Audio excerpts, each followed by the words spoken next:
భగవంతుడు ఉన్నాడని గుర్తేమిటో తెలుసా? ఇక్కడ పెద్దాపురంలో పోలీస్ మీట్ అయింది. నా దగ్గరికి ఒక పోలీస్ అధికారి వచ్చారు. వచ్చి నాకు ఆయన భగవంతుడు ఉన్నాడు అనడానికి, గురువు గారు నేను చదువుకున్న చదువు, నేను చేస్తున్న ఉద్యోగమే సాక్ష్యం. నేను తెల్లబోయి అది ఎలా అన్నాను అంటే ఆయన అన్నాడు, నేను వేలిముద్రల నిపుణుణ్ణి గురువుగారు. అమ్మ కడుపులో ఉండగా 4వ నెలలో వేలిముద్రలు ప్రారంభమవుతాయి.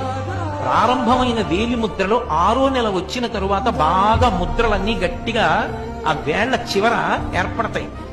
అమ్మ కడుపులో 6వ నెలలో ఏర్పడినటువంటి వేలిముద్రలు మళ్ళీ ఎప్పుడు పోతాయంటే శవమైపోయిన తర్వాత కూడా పోవు.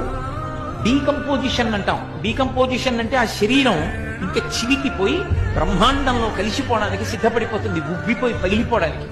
అలా వికారమును చెందిపోయిన తర్వాత అప్పుడు మాత్రమే వేలిముద్రలు మారతాయి. అప్పటి వరకు వేలిముద్రలు మారవు. ఒక్క వేలిముద్ర ఇలా పెడితే ఆ వేలిముద్ర ఎవరిదో తెలిసిపోతుంది. ఇంత చిన్న వేలు మీద గీతలు గీసినప్పుడు ఇన్ని కోట్ల మంది గీతలలో ఎవరికి గీసిన గీతలా ఇంకోటి గీతలు గీయకుండా గీయగలిగిన మహాశిల్పి ఒకడున్నాడు. వాడు లేకపోతే ఈ గీతలు ఎక్కడి నుంచి వచ్చాయి?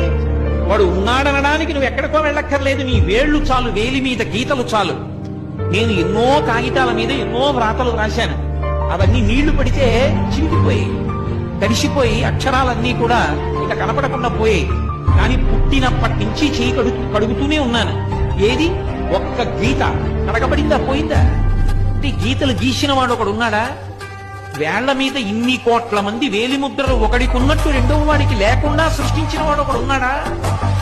వాడెక్కడున్నాడు అన్న తాపత్రయం లోపల కలిగితే చూడాలని పరిగెడితే వాడు గుళ్ళో కూర్చుని ఉన్నాడు.